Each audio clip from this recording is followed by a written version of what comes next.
یہ ہے موسیٰ علیہ السلام کی قبر جو فلسطین کے علاقے صحرائی یہودا کے کنارے واقع ایک شہر جس کا نام جیرکو ہے اس میں واقع ہے۔ حدیث شریف میں آتے ہیں حضور اقدس صلی اللہ علیہ وسلم نے فرمایا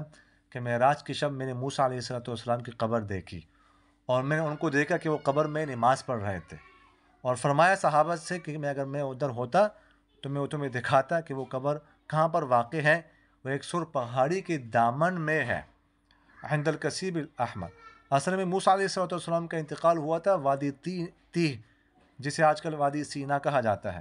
لیکن انتقال کے وقت موسیٰ علیہ السلام نے خواہش ظاہر کی تھی کہ مجھے القدس کے قریب لے جائے، اللہ تعالیٰ سے کہا تھا، تو معجزانہ طور پر ان کی لاش یہاں پر لائی گئی اور یہاں پر ان کی قبر بنی ہے۔ ان کے قبر کے اوپر لکھا ہوا ہے وَكَلَّمَ اللَّهُ مُوسَىٰ تَكْلِيمًا، اور اللہ تعالیٰ نے موسیٰ علیہ السلام سے کلام کیا، قرآن پاک کی آیت ہے۔